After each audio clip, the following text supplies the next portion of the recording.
A video game series that most people don't really talk about is the LEGO games, and for good reason. Besides games like LEGO Worlds, everything seems to be the same old average adventure game that's supposed to appeal to young kids, with its themes such as Harry Potter, Star Wars, superheroes, Jurassic World, and The Incredibles. And the fact that it's using a style to represent LEGO minifigures and some set pieces in the game look like they are LEGO pieces and builds, it's made for families and children. Using movie brands and a recognizable children's toy that is continued to be sold on store shelves each day to make it appealing.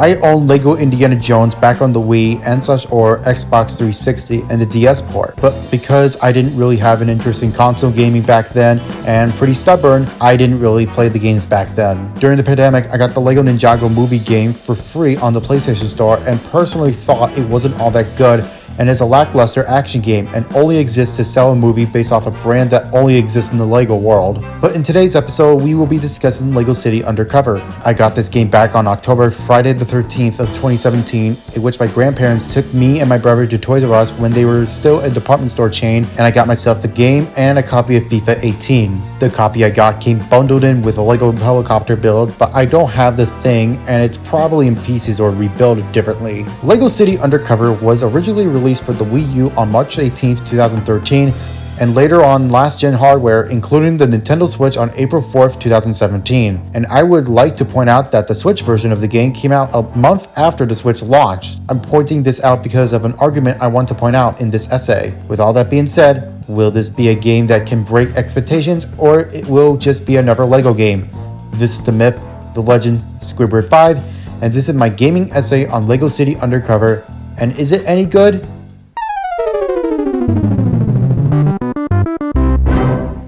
Let's discuss the story, and I notice a few issues here. The story itself is about a man named Rex Fury who's been creating a bunch of crime in LEGO City. Hey! And it's up to Chase McCain, who is a smart-ass protagonist who will save the day. For the demographic this is targeting, it's alright and simple enough for kids to follow, but a big issue that this story has is a lack of progression for the majority of the game. What I mean is that you're mostly just doing other gang/organization work in order to look for evidence for Rex Fury's work, and usually it would lead to nothing and just there for filler content. But what does it have to make this shit up? It would be the writing.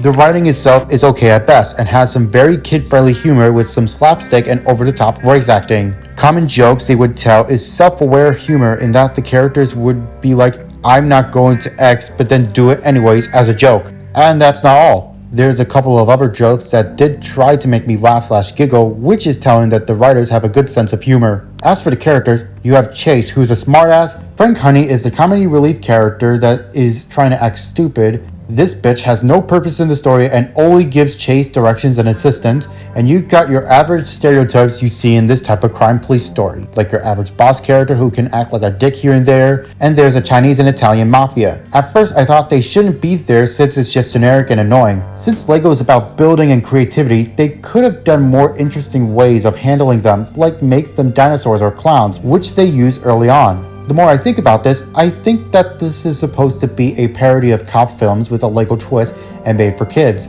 which I could give them a pass for since they do have personalities and they do give them their own identities. Overall, the characters can have some good moments with some of the humor, but the writing is average, but I understand this is for a younger demographic. The story itself has so little going for it that it makes it very vague and is easily prone to filler. Time for the standard gameplay that the LEGO games are known for, but with a twist. Like most LEGO games, it's an action game with basic platforming and basic combat to fit the demographic. This game somewhat innovates with how it functions, and I see it both good and bad. Let's start with the main stuff you'll be doing, and that is the basic levels and the overall experience. The main gimmick of this game is disguises, or I'll call them job classes, in which you'll change from police officer to robber to farmer, construction worker, astronaut, and a few others. Your goal is to do these puzzles that would require you to switch up classes and use their abilities to progress through the game multiple times. Your goal is to do these puzzles that will require you to switch up classes multiple times and use their abilities to progress through the game. For example,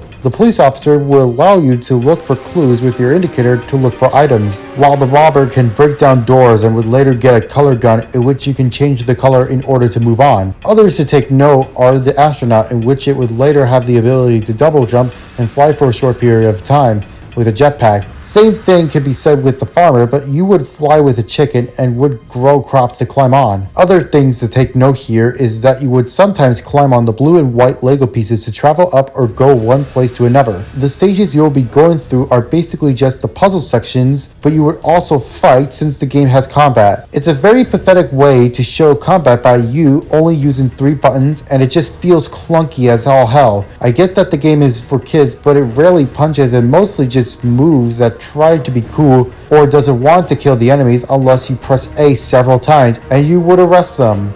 Once those are finished, it would usually have a vehicle section in which you drive a car, truck, or whatever the vehicle the game gives you, and then you would try to get to a point the game wants you to go. And I'm not joking in that this is where you only actually die in this game.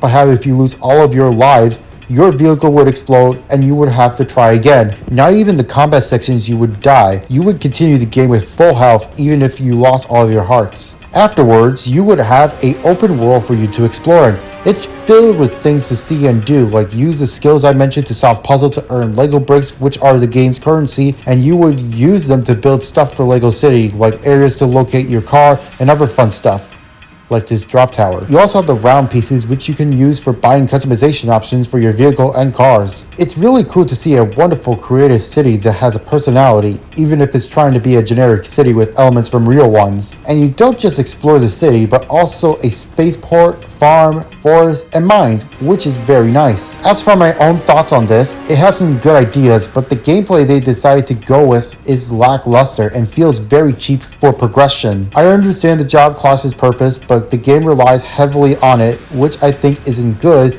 since it's just getting items and pressing A or whatever button it is, or just build Lego props to build in order to progress through the levels.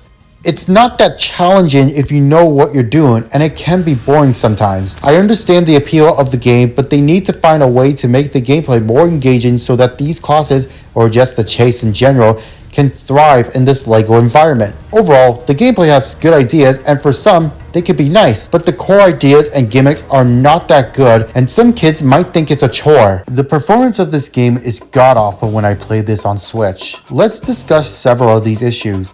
The loading screen can take very long, especially loading a save file. Frame rates can drop significantly on Switch, making the experience choppier, especially during the final acts of the game. And one thing I noticed is that when you save a game and try to load it, it will take you right back to the police station instead of where you save it, which is very inconvenient. Early on in the game, I wasn't able to move for some reason until I had to redo the mission again and not exit the game. And this later section, I got an error code which indicates that the game wasn't getting much polish in this area. Like I mentioned early on, the Switch version was released 1 month after the launch of the console, so that could play a factor since the game wasn't given enough time to be ported over to the Switch. But would this affect my thoughts on the performance? No, it's disgusting, and I hope people learn to wait until the game runs smoothly before it releases. As for the graphics, the game looks acceptable and it's pleasant to look at in some points, especially the lighting. And the music is just generic as hell. Very basic tunes, very basic cop stuff, nothing really too special. Performance-wise, it's not that good and feels somewhat rushed. And I also heard that other Lego games that came out around that time were also having these issues, even though this is the only Lego game I'm playing on Switch, and I think that's an issue. And the graphics and the music is simply just forgettable. They just there. Lego City Undercover is a very average game. It has some good ideas, but failed to make them flesh well together or make them interesting. Although the open world is pretty cool and fun, the core gameplay relies on its class system that it just drags the game because it's a gimmick. While the characters can have their good moments, the writing can be a hit or miss with some people, and the performance is a nightmare to even care about. This game for me gets a 5 out of 10. It's fine, it's playable, but it's nothing really worth remembering for. There are better games out there that you can play than this very average game, unless this is early 2017 and you don't have that much to play on the Switch at the moment. Rawr.